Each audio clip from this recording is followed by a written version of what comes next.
भगवते वासुदेवाय। ओम नमो भगवते वासुदेवाय। ओम नमो भगवते वासुदेवाय। ओम नमो भगवते वासुदेवाय। ओम नमो भगवते वासुदेवाय। ओम नमो भगवते वासुदेवाय। नारायणं नमस्कृत्य नरं चैव नरोत्तमम्। नारायणं नमस्कृत्य नरोत्तमम्। देवीं सरस्वतीं व्यासं ततो जयमुदीरयेत्। देवी सरस्वती व्यासं जयमुदीरयेत्।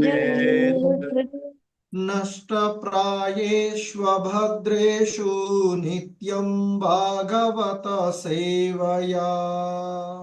नष्टप्रायेषु अभद्रेषु सेवया। भगवती उत्तमश्लोके भक्तिर्भवति नैष्टिकी। भगवती भगवती नैष्ठिकी। హరే కృష్ణ.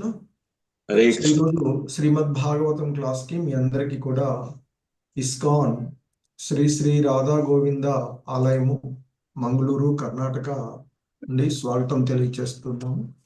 సో ఈ శ్రీమద్ భాగవతం క్లాస్ లో మనము 3వ స్కందము 32వ అధ్యాయంలోని 28వ శ్లోకాన్ని ఈరోజు ఇస్కాన్ వ్యవస్థాపక ఆచార్యులైనటువంటి శ్రీల ప్రభుపాదుల వారి యొక్క బోధన ఆధారంగా అవగాహన చేసుకోవడానికి ప్రయత్నం చేద్దాము.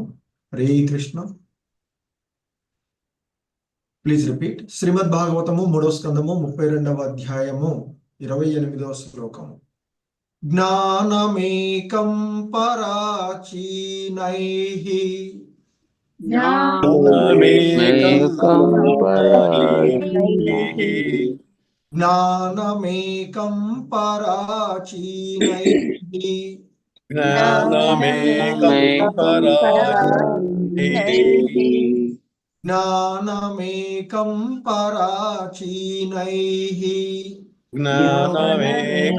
పరాచీనైః ఇంద్రియైర్బ్రహ్మ నిర్గుణం బ్రహ్మ నిర్గుణం. ఇంద్రియైర్బ్రహ్మ నిర్గుణం ఇంద్రియైర్బ్రహ్మ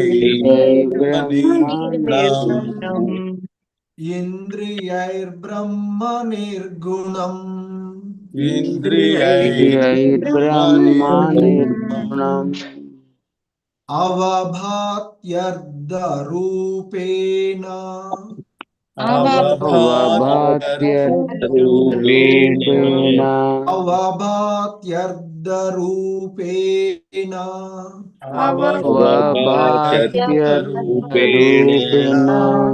అవభాత్యర్థరూపేణ అవభాత్యర్థరూపేణ భ్రాంత్యా శబ్దాదిధర్మిణా భ్రాంత్యా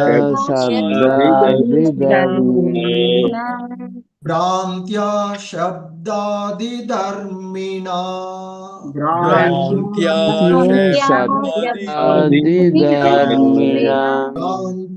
శబ్దాధిధర్మిణా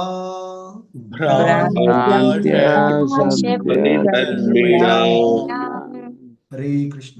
జ్ఞానమేకం పరాచీనైః ఇంద్రియైర్బ్రహ్మ నిర్గుణం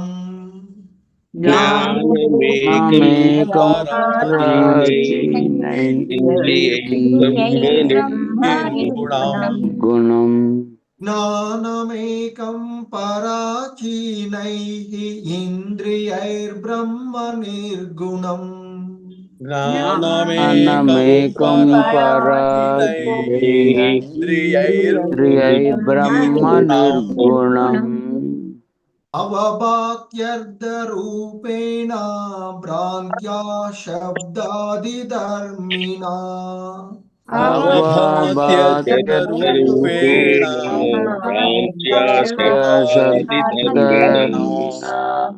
అవభాత్యర్థరూపేణ భ్రాంత్యా శబ్దాదిధర్మిణా అవభాత్యర్థరూపేణ శబ్దాదిధర్మిణ. హరే కృష్ణ. జ్ఞానమేకం పరాచీనైః ఇంద్రియైర్బ్రహ్మ నిర్గుణం అవభాత్యర్థరూపేణ భ్రాంత్యా శబ్దాదిధర్మిణా జ్ఞానమేకం పరాచీనైర్బ్రహ్మ నిర్గుణం అవభాత్యర్థరూపేణ భ్రాంత్య శబ్దాదిధర్మిణ. హరే కృష్ణ. ప్రభు हरे कृष्ण हनुमान प्रसाद प्रभु जी, माधवी नीलकुमार माता जी. हरे कृष्ण प्रभु जी.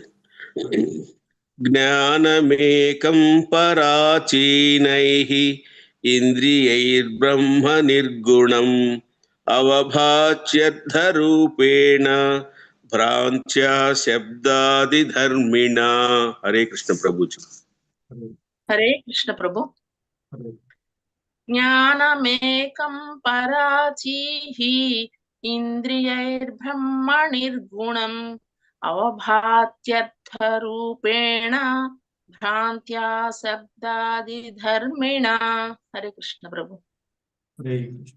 हरे कृष्ण अयरुणा माता जी. हरे कृष्ण प्रभु जी, प्रणमल. ज्ञानमेकं पराचीनैः इंद्रियैर्ब्रह्म निर्गुणम् अवभात्यर्थरूपेण भ्रांत्या शब्दादिधर्मिणा. ధన్యవాదాలు ప్రభు. హరే కృష్ణ. ప్రభు మీరు చూడండి. हरे कृष्ण. ज्ञानमेकं पराचीनैः इंद्रियैर्ब्रह्म निर्गुणम् अवभात्यर्थरूपेण भ्रांत्या शब्दादिधर्मिणा. हरे कृष्ण. హరే కృష్ణ. ఈ శ్లోకంలో ఉన్నటువంటి పదాల యొక్క అర్థాలను చూద్దాము. జ్ఞానం, జ్ఞానం జ్ఞానము, జ్ఞానము ఏకం, ఏకం ఏకమగు, మగు పరాచీనైః పరాచీనై పరాన్ముఖులు, పరాన్ముఖులు ఇంద్రియైః ఇంద్రియైః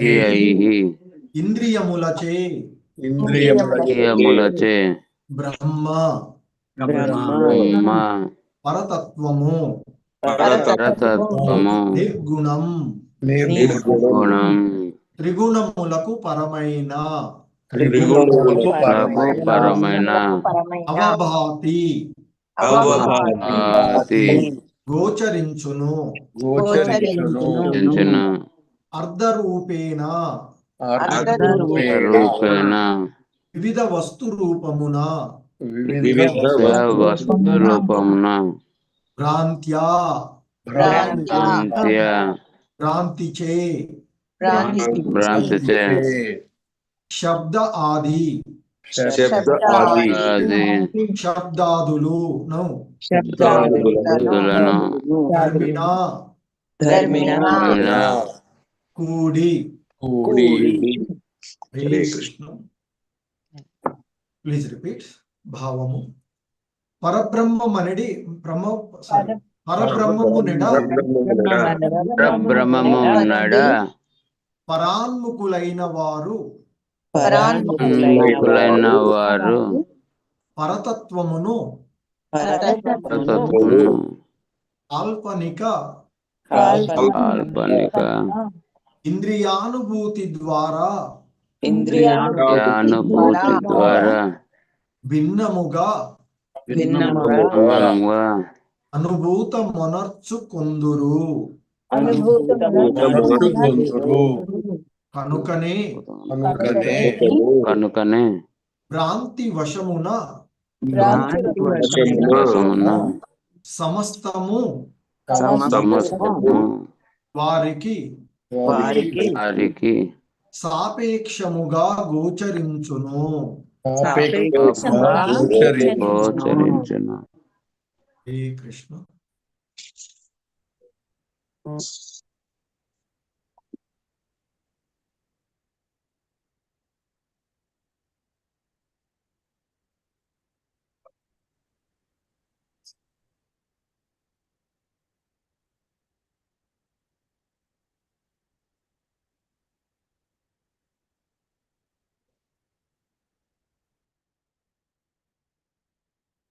హరే కృష్ణ.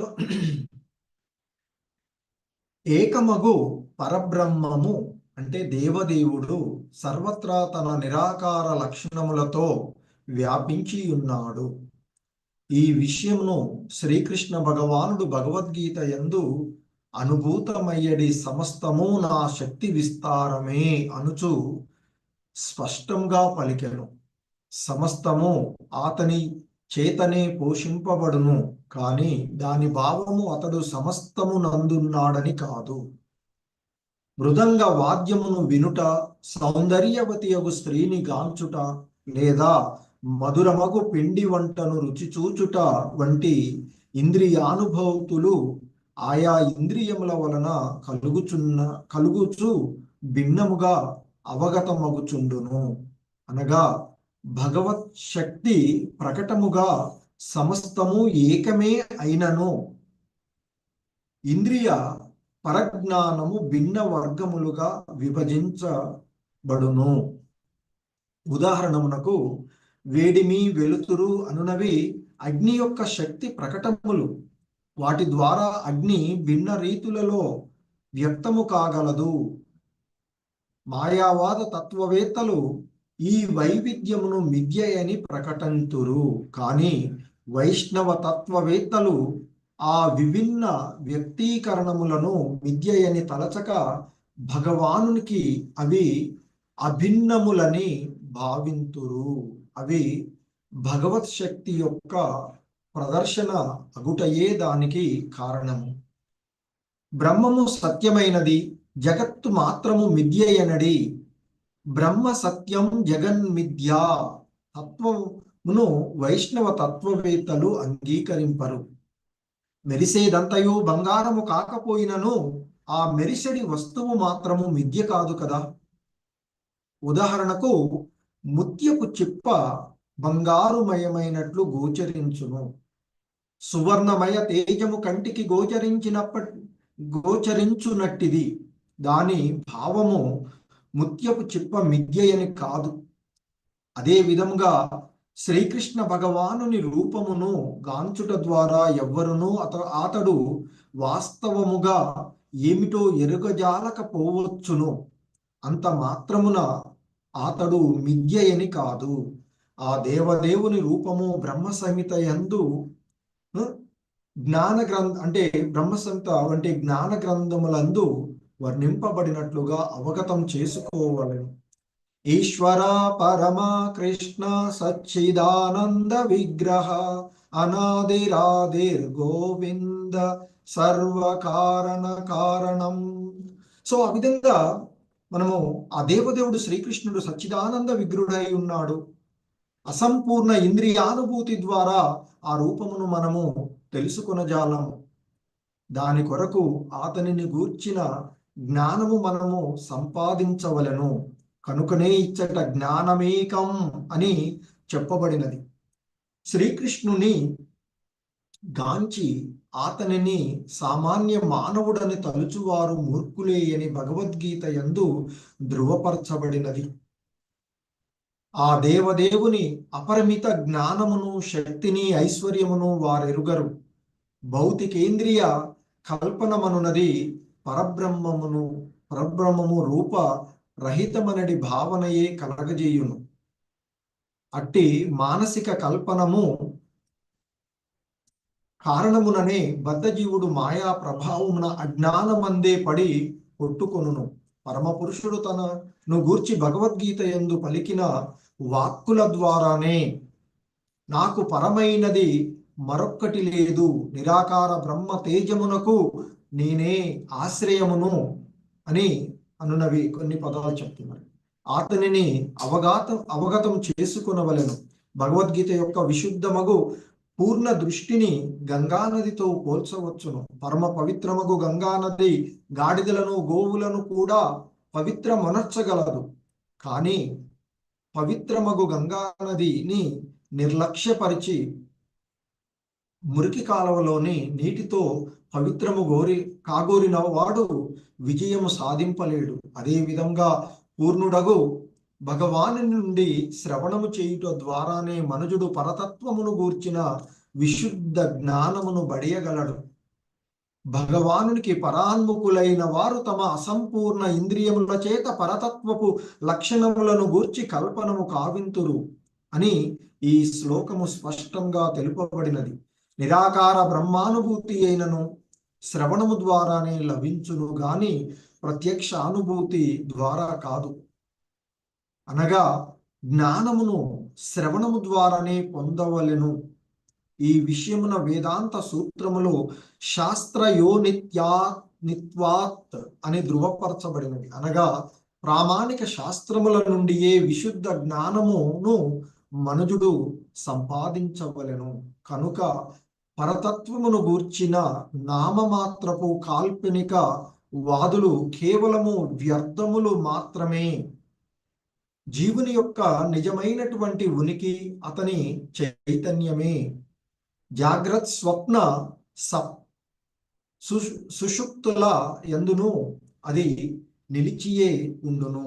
తాను సుఖినో లేదా దుఃఖినో జీవుడు సుషుప్తి యందును చైతన్యము ద్వారా తెలుసుకొనగలడు.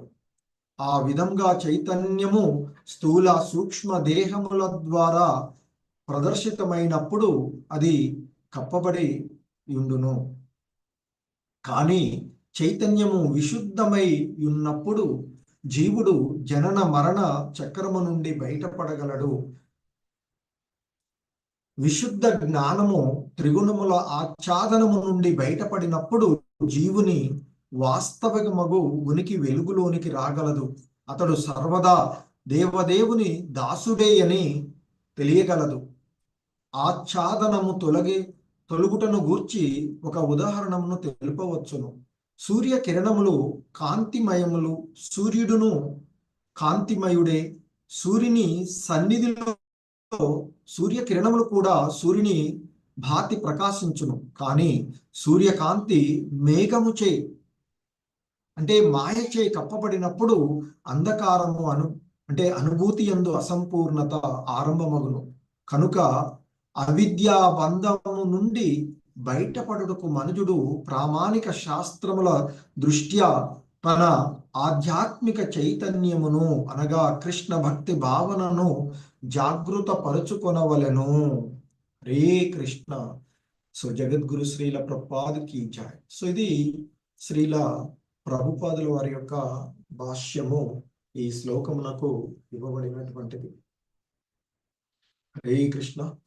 ఓం అజ్ఞానతిమిరాంధస్య జ్ఞానాంజనశలాకయా చక్షుర్మిలితం యేన తస్మై శ్రీ గురవే నమః.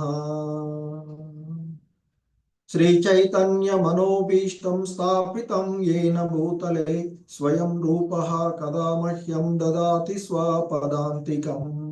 వందేహం శ్రీగురో శ్రీయుతపదకమలం శ్రీగురూన్ వైష్ణవాంశ శ్రీరూపం సాగ్రజాతం సహగణ రఘునాథాన్వితం తం సజీవం సాద్వైతం సావధూతం పరిజన సహితం కృష్ణ చైతన్య దేవం శ్రీ రాధాకృష్ణ పాదాన్ సహగణ లలితా శ్రీ విశాఖాన్వితాంచ. నమో ఓం విష్ణుపాదాయ కృష్ణ ప్రేష్టాయ భూతలే శ్రీమతే భక్తి వేదాంత స్వామినితి నామినే. నమస్తే సారస్వతే దేవే గౌరవాణి ప్రచారిణి నిర్విశేష శూన్యవాది పాశ్చాత్యదేశ తారిణి. हे कृष्णा करुणा सिंधु दीन बंधु जगतपते गोपेश गोपिका कांत राधा कांत नमोस्तुते. तप्त कांचन गौरांगी राधे वृंदावनेश्वरी वृषभानुसुते देवी प्रणमामि हरिप्रिये. वाञ्छाकल्पतरुभ्य च कृपा सिन्धुभ्य एव च पतितानां पावनेभ्यो वैष्णवेभ्यो नमो नमः. जय श्री कृष्ण चैतन्य प्रभु नित्यानंद श्री अद्वैत गदाधर श्रीवासादि गौरभक्त वृंद. हरे कृष्ण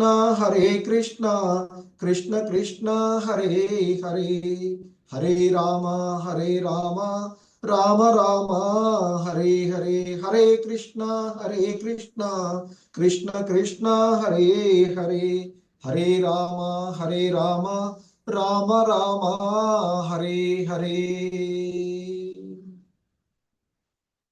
हरे कृष्ण.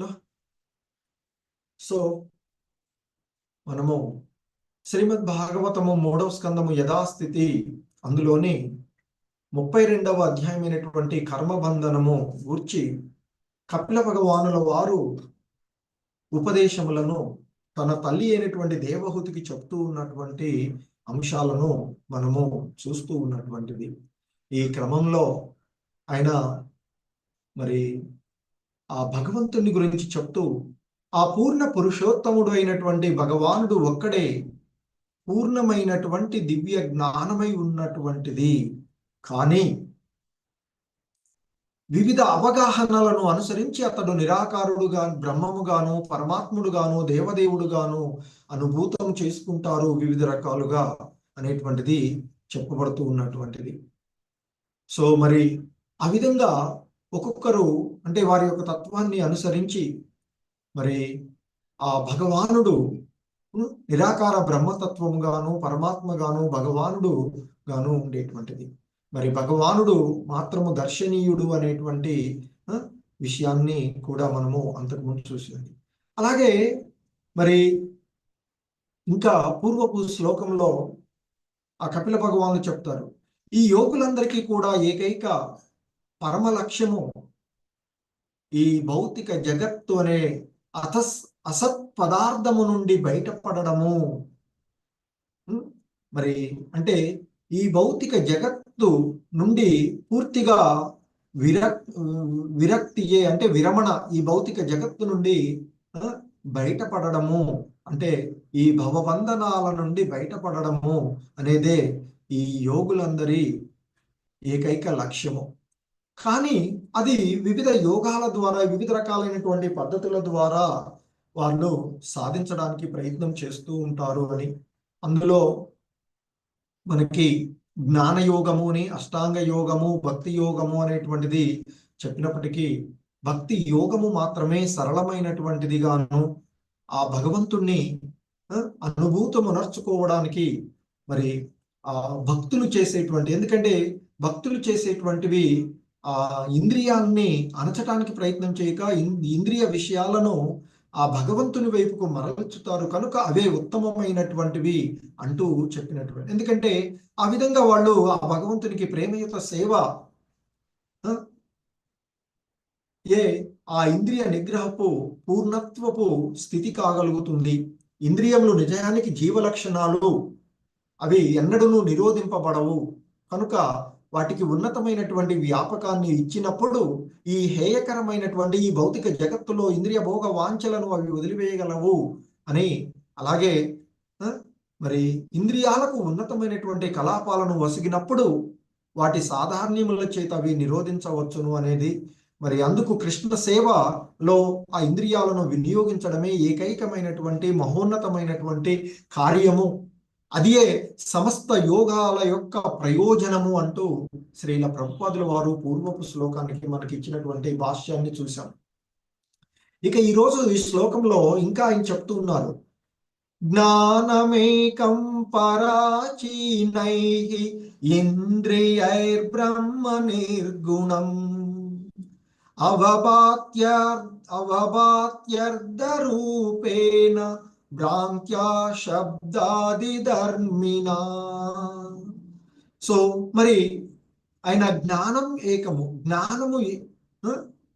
జ్ఞానం అంటే జ్ఞానము ఏకమైనటువంటి మరి ఆ పరబ్రహ్మం అనేటువంటి ఇక్కడ మరి ఆయన యొక్క వాస్తవానికి అవన్నీ కూడా ఒకటే అయినప్పటికీ మరి ఆయన ఎడ పరాచీనైహి పరాన్ముఖులైనటువంటి వారు అంటే ఆ విముఖులైనటువంటి వారు,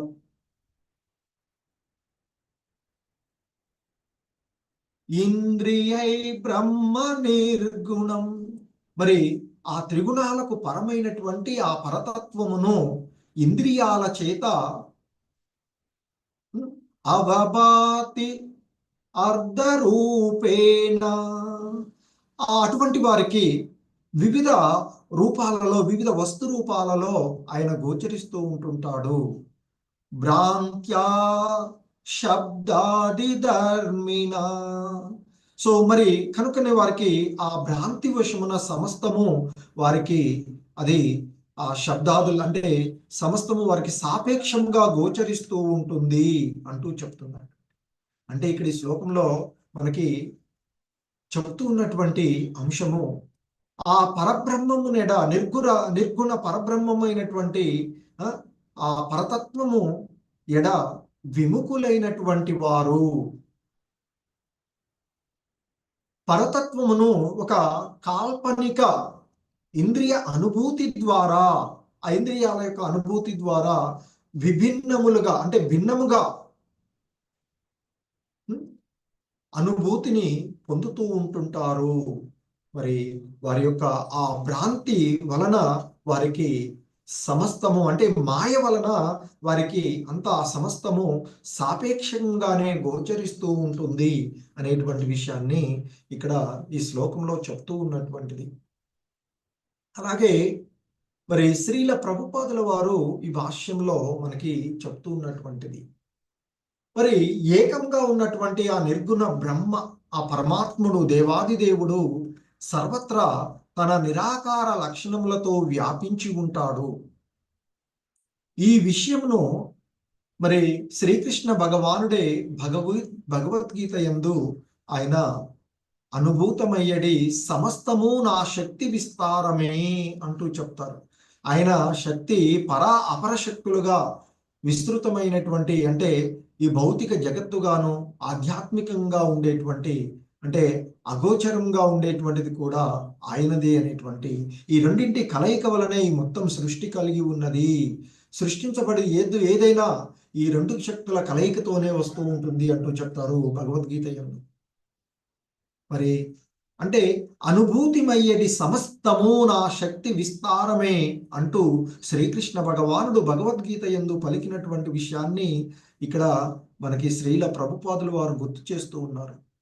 అందుకే మరి ఈ సమస్తము ఆయన యొక్క ఈ రెండు శక్తుల చేతే వస్తూ ఉన్నాయి కనుక సమస్తము ఆయన చేతనే పోషింపబడుతూ ఆయన చేతనే సృష్టించబడుతూ ఆయన చేతనే పోషింపబడుతూ చివరికి ఆయన చేతనే లయింపబడుతూ ఉన్నది అనేటువంటిది కూడా చెప్తున్నారు.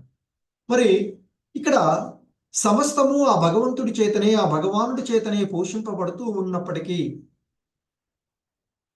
మరి సమస్తమందు ఆయన ఉన్నట్లు కాదు. అందుకే ఆయన చెప్తారు ఆ గుణాలన్నీ త్రిగుణమయమైనటువంటి మొత్తము నాయందే ఉంది, నేను వాటి యందు లేను, అందుకు భిన్నంగా అవి నా ఆధీనంలో ఉన్నాయి అంటూ చెప్తారు భగవద్గీత యందు కూడా మనకి శ్రీకృష్ణ భగవానుడు. అలాగే మరి ఒకే ఇంద్రియాన్ని ఒక్కొక్క వ్యక్తి ఒక్కొక్క రకంగా అనుభూతి మునర్చుకున్నట్లు లేదా ఇంద్రియాలను వివిధ రకాలుగా అనుభూతిని పొందుతూ ఉన్నట్లు అంటే ఒక వ్యక్తి మరి అతని యొక్క చెవుల ద్వారా ఆ మధురమైనటువంటి మృదంగ వాద్యాన్ని వినవచ్చు, లేదా కళ్ళ ద్వారా సౌందర్యవతి అయినటువంటి స్త్రీని గాంచ లేదా అందమైనటువంటి వస్తువులను గాంచడం కానీ, లేదా మరి ఆ చెవుల ద్వారా మధురమైనటువంటి పిండి, ఎంతో రుచికరమైనటువంటి పిండి వంటలను రుచి చూచుట వంటి ఆ ఇంద్రియ అనుభూతులు ఆయా ఇంద్రియముల వలన కలుగుచూ ఉన్నటువంటి కలుగుచు భిన్నములుగా అవగతమవుచుండును.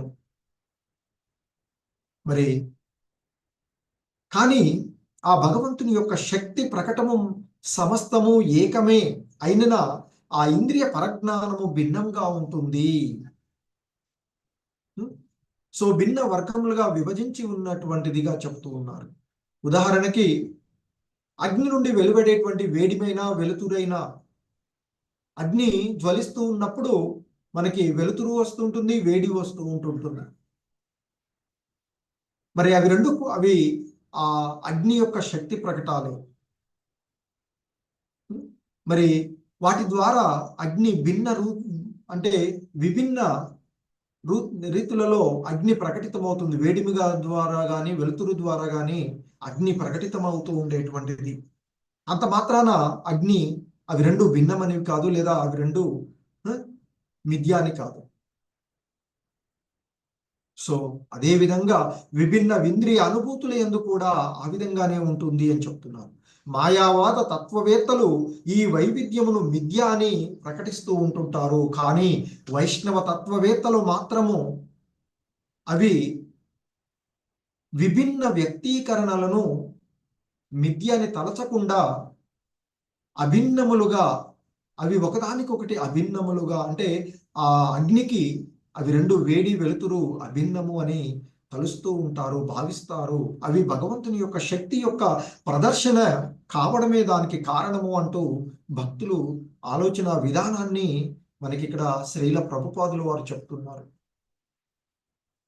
అలాగే ఈ మాయావాదులు, నిరాకారవాదులు వాదించే విధంగా బ్రహ్మ సత్యం జగన్మిథ్య అనేటువంటి వాదన, అంటే బ్రహ్మము సత్యమైనది, జగత్తు మాత్రము మిథ్య అనేటువంటి ఆ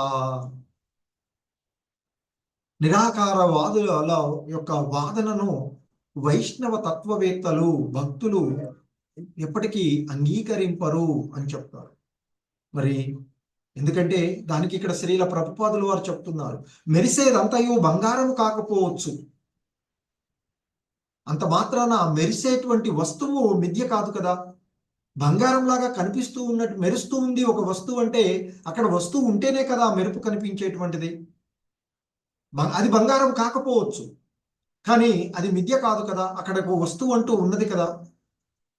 సో కాబట్టి మరి ఇక్కడ కూడా ఈ అనుభూతమయ్యేటువంటివి కూడా మిథ్య కాదు అని ఈ తత్వవేత్తల, అంటే వైష్ణవ తత్వవేత్తల యొక్క భావనను సమర్థిస్తూ ఉన్నారు శ్రీల ప్రభుపాదుల వారు. ఉదాహరణకు ముత్యపు చిప్ప బంగారమైనట్లుగా గోచరించును, సువర్ణమయ తేజము కంటికి గోచరించునట్టిది. మరి ఆ ముత్యపు చిప్ప బంగారమయంగా అది మనకైతే గోచరిస్తుంది కదా కంటికి. మరి అంత మాత్రాన మరి అక్కడ బంగారం కానంత మాత్రాన అది మరి ఆ ముత్యపు చిప్ప మాత్రం మిథ్య కాదు కదా. అదే విధంగా శ్రీకృష్ణ భగవానుని రూపమును గాంచుట ద్వారా ఎవరను అతడు వాస్తవంగా ఏమిటో ఎరుగజాలకపోవచ్చు, అంత మాత్రాన అది మిథ్య కాదు. అంటే ఆ పరబ్రహ్మము, పరతత్వము, ఆ భగవానుడు మిథ్య కాదు, సాకారుడు, శ్యామసుందరుడు అనేటువంటిది ఇక్కడ చెప్తూ ఉన్నటువంటిది. మరి అదేవిధంగా మనకి బ్రహ్మ సమితిలో ఉన్నటువంటి మరి ఆ జ్ఞాన గ్రంథాలు మనకి, ఎందుకంటే బ్రహ్మ అది వంటి వారు వర్ణించినటువంటి మరి అంశాలు ఆయన చెప్తాడు, ఈశ్వర పరమ కృష్ణ సచ్చిదానంద విగ్రహ. మరి కనుక ఇక్కడ ఆ దేవాది దేవుడైనటువంటి శ్రీకృష్ణ భగవానుడే సచ్చిదానంద విగ్రుడై ఉన్నాడు అనేటువంటి విషయాన్ని ఇక్కడ మనకి చెప్తూ ఉన్నటువంటిది. మరి అసంపూర్ణ ఇంద్రియానుభూతి ద్వారా ఆ రూపమును మనము తెలుసుకొనజాలము.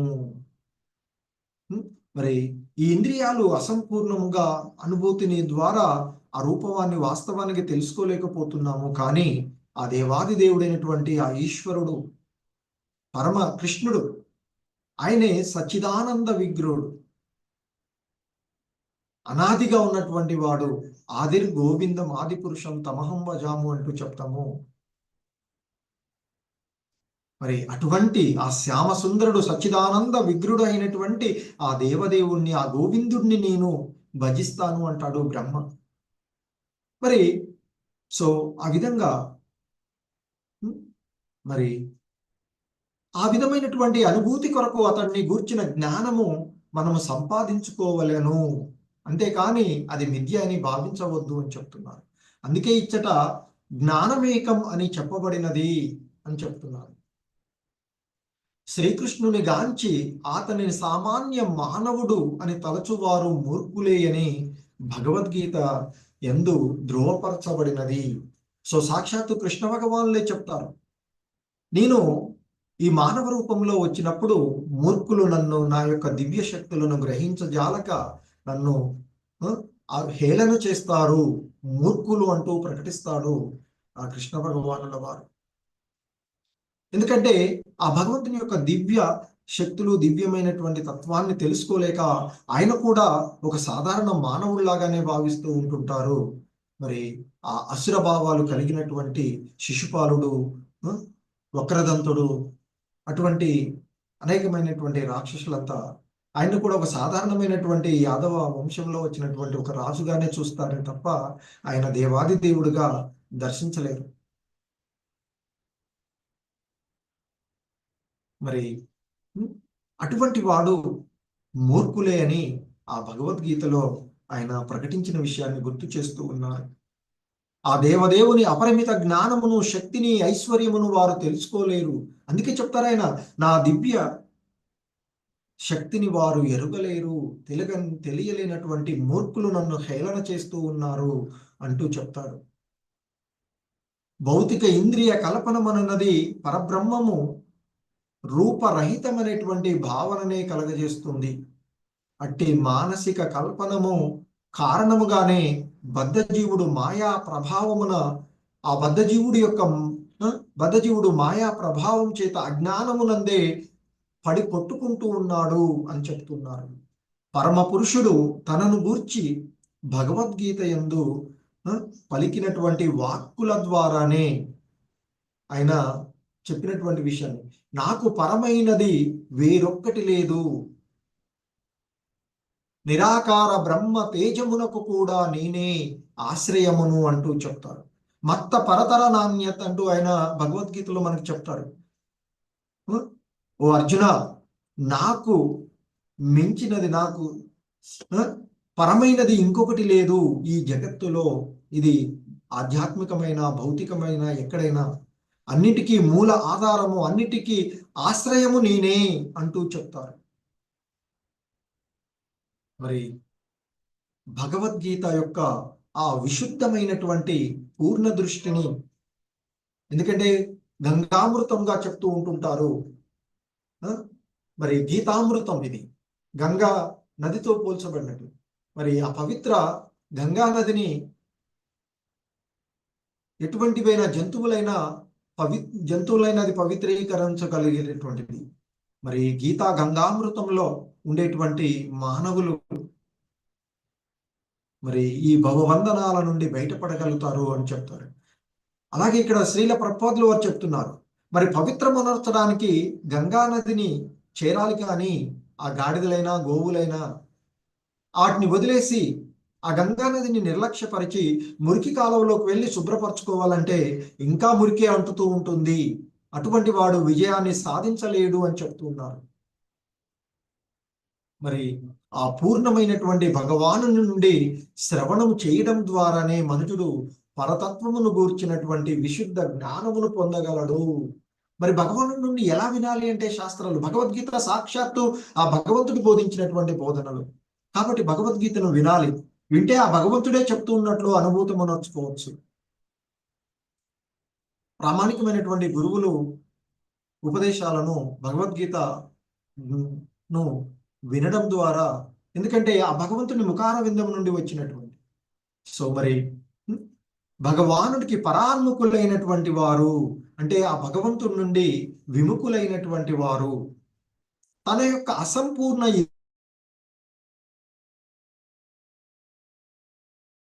లక్షణమును గూర్చి వారు కల్పనము కావిస్తారు అనేటువంటిది మనకి ఈ శ్లోకంలో. హరే కృష్ణ ప్రభు, వినిపిస్తుంది కదా? వినిపిస్తుంది ప్రభుజీ, క్లియర్గా ఉంది. ఓకే, హరే కృష్ణ. సో ఆ భగవానునికి, ఆ భగవాను యొక్క దివ్య శక్తులు, ఆ భగవంతుడి ఎడ, ఆ పరతత్వం ఎడ విముఖులైనటువంటి వారు, ఇక్కడ చెప్తూ ఉన్నటువంటి పరాన్ముఖులైనటువంటి వారు అని చెప్తారు. మరి ఆ విధంగా విముఖులైనటువంటి వారు, పరాచి అనేటువంటి జ్ఞానమేకం పరాచి. సో మరి అక్కడ ఆ విముఖులైనటువంటి వాళ్ళు వారి యొక్క అసంపూర్ణమైనటువంటి ఇంద్రియాల చేత ఆ పరతత్వపు లక్షణాన్ని గురించి కల్పన చేస్తూ ఉంటుంటారు. అందుకే ఈ శ్లోకంలో స్పష్టంగా తెలుపబడినది, నిరాకార బ్రహ్మానుభూతి అయినను దానిని శ్రవణము ద్వారానే లభిస్తుంది గాని ప్రత్యక్షానుభూతి ద్వారా కాదు. సో ఇంత పూర్వపు శ్లోకాలలో కూడా బ్రహ్మజ్యోతి అనుభూతి అనేటువంటిది భక్తి ద్వారానే లభిస్తూ ఉంటుంది అనేటువంటి చెప్పినటువంటి. సో అనగా జ్ఞానమును శ్రవణము ద్వారానే పొందాలి. జ్ఞానాన్ని కల్పించుకుంటే, ఊహించితే అది రాదు అనేటువంటి చెప్తూ ఉంది. మరి జ్ఞానమును శ్రవణము ద్వారానే పొందాలి అనేటువంటి విషయాన్ని మనకి ఇక్కడ తెలియచేస్తూ ఉన్నటువంటిది. ఈ విషయమును వేదాంత సూత్రములందు శాస్త్ర యోనిత్వాత్ అని ధృవపరచబడినది. అంటే ప్రామాణిక శాస్త్రముల నుండియే విశుద్ధ జ్ఞానమును మనిషి పొందవలెను అనేటువంటిది దాని ఒక అర్థం. కనుక పరతత్వమును గురించినటువంటి ఈ నామమాత్రపై అయినటువంటి ఆ కాల్పనిక వాదులు, నిరాకారవాదులు, మాయావాదులు కేవలము వ్యర్థములు మాత్రమే. వారి యొక్క వాదనలు ఏవైతే ఉన్నాయో అవి వ్యర్థము, వృధా, కాలం యొక్క వృధానే అవుతుంది తప్ప అది ఏ విధమైనటువంటి ఉపయోగానికి జీవుడికి ఉండదు అనేటువంటిది చెప్తూ ఉన్నారు. ఆ విధంగా వారు గరానా మోసగాళ్ళలాగా, మరి మిథ్యాచారులు లాంటి వాళ్లే అని చెప్తూ ఉంటుంటారు. జీవుని యొక్క నిజమైన ఉనికి అతని చైతన్యమే. మరి ఆ జాగ్రత్త స్వప్న ఇక్కడ సుషుప్తుల ఎందు కూడా అది నిలిచే ఉంటుంది.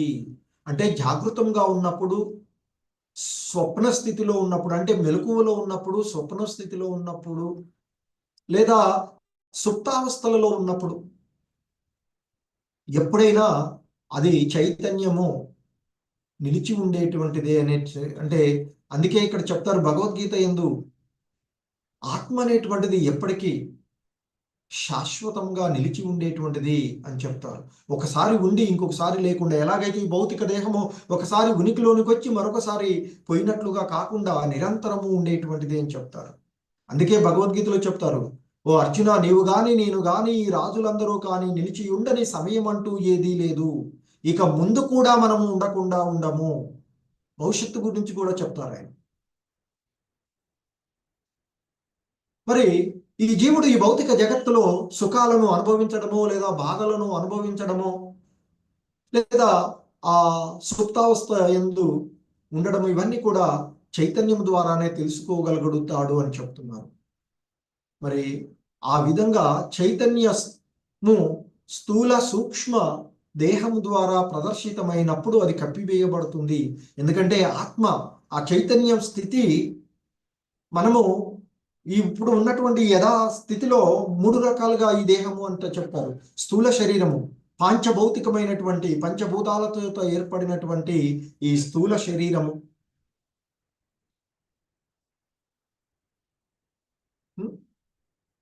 మనసు, ఇంద్రియాలు, అహంకారము అనేటువంటి సూక్ష్మ అంశాల చేత ఉన్నటువంటి సూక్ష్మదేహము. మరి ఈ రెండింటి చేత కప్పబడినప్పుడు మరి ఇక ఆ చైతన్యము, మనకి భగవద్గీతలో కూడా చెప్తారు, ఈ చైతన్యం, జీవుడి యొక్క చైతన్యము వివిధ ఆవరణాల చేత, అజ్ఞాన ఆవరణాల చేత ఆవరించబడి ఉంటుంది అని చెప్తాడు. అగ్ని చుట్టూ ఉన్న పొగలాగాను, అద్దంపై ఉన్నటువంటి మురికిలాగాను, పిండం చుట్టూ ఉన్నటువంటి మావిలాగాను ఉంటూ ఉంటుంది. అంటే ఒక్కొక్కడిలో ఒక్కొక్క రకమైనటువంటి ఆవరణాలు ఉంటాయి. ఆ జీవుడి యొక్క స్వభావాన్ని అనుసరించి. కాబట్టి ఆ ఆవరణాలను తొలగించుకోవడం అనేటువంటిది అతని యొక్క ఆ స్థితిని బట్టి ఉంటూ ఉంటుంది. మరి ఆ విధంగా చైతన్యము విశుద్ధమై ఉన్నప్పుడు జీవుడు అంటే ఆ ఆవరణాలను తొలగించుకోగలిగినప్పుడు, అగ్ని చుట్టూ ఉన్నటువంటి పొగను తొలగిపోయినప్పుడు అగ్ని ప్రజ్వలిస్తూ ఉంటుంది. అద్దంపై ఉన్నటువంటి మురికిని తొలగించుకున్నప్పుడు అద్దం మనకి మన యొక్క వాస్తవ తత్వాన్ని మనకి ప్రతిబింబిస్తూ ఉంటుంటుంది. సో ఆ విధంగా మరి చైతన్యము విశుద్ధమైనప్పుడు, అదే భగవద్గీతలో శుద్ధ సత్వ స్థితి అంటారు. జీవుడు ఈ అన్ని రంధ్రాలు కూడా శుద్ధ సత్వస్థితిలోకి వచ్చినప్పుడు, అంటే ప్రకాశవంతమైనప్పుడు సత్వస్థితిలో ఉన్నట్లు అని చెప్తారు భగవద్గీతలో. సో కాబట్టి ఈ జనన మరణాల నుండి బయటపడగలడు అంటూ చెప్తున్నారు. మరి విశుద్ధ జ్ఞానము త్రిగుణముల ఆచ్ఛాదనము నుండి బయటపడినప్పుడు, ఈ చైతన్యం అనేది మాయా పొరలను తొలగించుకున్నప్పుడు, అజ్ఞాన అంధకారాన్ని తొలగించుకున్నప్పుడు వాస్తవమైనటువంటి వెలుగులోనికి అతడు రాగలడు అని చెప్తున్నాడు. అతడు సర్వదా దేవదేవుని దాసుడే అని అప్పుడు తెలుసుకోగలుగుతాడు. అంటే మన యొక్క వాస్తవికమైనటువంటి ధర్మాన్ని అప్పుడు మనం తెలుసుకోగలము అనేటువంటి చెప్తున్నారు. ఆచ్ఛాదనము తొలుగుట గురించి ఒక ఉదాహరణ తెలుపవచ్చు అంటూ, మరి సూర్య కిరణాలు కాంతిమయములు, సూర్యుడు కాంతిమయుడే. సూర్యుని సన్నిధిలో సూర్యకిరణాలు కూడా సూర్యుడు లాగానే ప్రకాశిస్తూ ఉంటాయి. కానీ సూర్యుడు మేఘం చేత కప్పబడినప్పుడు అంధకారం, మరి కిరణాల నుండి కాంతి రాదిక. ఎందుకు? సూర్యుడు లేడు కనుక. సో మరి అప్పుడు మరి సూర్యుడు మిథ్య కాదు కదా, అనుభూతిలోకి రాడు. సో కనుక అవిద్యా బంధనము నుండి బయటపడటకు మనిషి ప్రామాణికమైనటువంటి శాస్త్రముల దృష్ట్యా తన ఆధ్యాత్మిక చైతన్యమును, అంటే భక్తి భావనను, కృష్ణ భక్తి రసభావనను వృద్ధి చెందించుకోవాలి, జాగృతపరచుకోవాలి అని చెప్తూ ఉన్నారు. హరే కృష్ణ. జగద్గురు శ్రీల ప్రభుపాద్కి జై.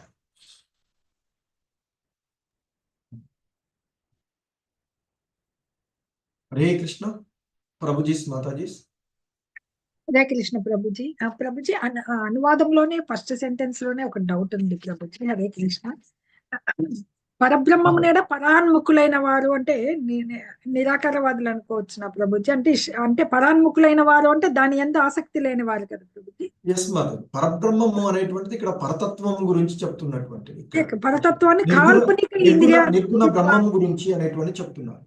అంటే కాల్పనిక ఇంద్రియానుభూతి అంటే ఏంటి ప్రభుజీ? ద్వారా భిన్నముగా అనుభూతం నడుచుకుందులు అంటే కాల్పనికము అనేటువంటిది ఏంటంటే మాతాజీ, వాస్తవానికి భిన్న, వాస్తవంగా ఉన్నటువంటిది ఒకటి, మనం తలిచేటువంటిది ఇంకొక రకంగా. వాళ్ళు ఇప్పుడు ఉదాహరణకి నిరాకారవాదుల్ని తీసుకుంటే పరతత్వాన్ని బ్రహ్మజ్యోతి అనుకుంటారు వాళ్ళు. అది అక్కడ వాళ్ళ ఇంద్రియానుభూతి ఎలా వ్యక్తమవుతుంది? వాళ్ళకి ఐస్ వాళ్ళ బ్రహ్మజ్యోతిని వాళ్ళు ఆత్మానుభూతి చెంది చూస్తారా? కాల్పనిక ఇంద్రియానుభూతి ద్వారా మాతాజీ ఊహాత్మకంగా చేస్తారు వాళ్ళు, వాస్తవాన్ని దర్శించరు. అది అక్కడ తేడా వచ్చేది. ఓకే. అంటే ఒక్క నిరాకారవాదులే కాక వేరే వాళ్ళు కూడా దీంట్లో కలిసొచ్చు కదా ప్రభుజీ? పరాన్ముఖులైన వాళ్ళు. ఇప్పుడు పరాన్ముఖులైనటువంటి వాళ్ళు అంటే ఆ పరబ్రహ్మ నిర్గుణ బ్రహ్మము అంటే వాస్తవానికి ఆయన యథార్థంగా ఉన్నటువంటి వాడే. కానీ ఆయన యొక్క ఆ నిర్గుణ తత్వం ద్వారా మొత్తాన్ని కూడా వ్యాపించి ఉన్నప్పటికీ ఆయన్ని దర్శించుకోలేకుండా వివిధ రూపాలలో దర్శించుకునేటువంటి, అంటే ఆ పరబ్రహ్మమును, పరతత్వమును, ముఖ్యంగా ఆ పరతత్వము అనేటువంటి ఆ భగవాను అనుభూతి చెందలేని ఆ భగవంతుడి అంతా విముఖులై ఉన్నటువంటి వారుగా చెప్తున్నారు ఇక్కడ. మనకి చాలా సార్లు వచ్చిండేది ఇది డౌట్ ఉంది ప్రభుజీ. బ్రహ్మ సత్యము జగత్ మిథ్య అంటారు వీళ్ళు, నిరాకారవాదులు ఎక్కువ అంటుంటారు. ఇక్కడ బ్రహ్మము సత్యమైనది అంటే వాళ్ళు బ్రహ్మజ్యోతి సత్యమైంది అంటే సత్యమే, బ్రహ్మజ్యోతి ఉంది. కానీ వాళ్ళు బ్రహ్మ సత్యము అంటే వాళ్ళు ఆత్మని సత్యము అంటున్నారా? ఆత్మ అంటే ఆ బ్రహ్మము అనేటువంటిది ఆత్మగానే చెప్పబడుతూ ఉన్నటువంటిది. బ్రహ్మము అనేటువంటిది ఒక్కొక్కసారి నేను అనే భావనలో తీసుకుంటే, నేను అనేటువంటి భావంలో అంటే ఇక్కడ వాళ్ళు చెప్పబడేటువంటిది ఏంటంటే, ఒక రకంగా చెప్పాలంటే మీరు అనే దాంట్లో ఈ ఏమీ లేకుండా నిర్గుణంగా మొత్తము వ్యాపించి ఉండడమే సత్యం సత్యం అనేటువంటి భావనలో ఉంటారు. ఈ కనిపించేటువంటిది ఏది కూడా నిజం కాదు అనేటువంటి భావన. ఓకే. ఎందుకంటే ఇది భౌతిక జగత్తు మిథ్య అనేది తప్పు, అది ఉంటుంది కదా, ప్రకటితము అదే అప్రకటితము అంటున్నారు. అందుకనే చాలా ఉదాహరణలు వీళ్ళు ఇచ్చారు చెప్పిన ఇచ్చారు ప్రభుజీ ఇచ్చారు. ఇంకా 2-3 డౌట్స్ ఉన్నాయి ప్రభుజీ. హరే కృష్ణ. పెద్దది కదా పర్పట్ ఇది. అవునవును మాతాజీ, రేపు చూద్దాం. ఇవాళ రేపు చూద్దాం. Morning okay exam. Prabhuji, 2 clear అయిపోయినాయి. ధన్యవాదాలు హరే కృష్ణ. ప్రభుజీ. హరే ఓకే, కృష్ణ. కంటిన్యూ రేపు గుర్తుపెట్టుకుని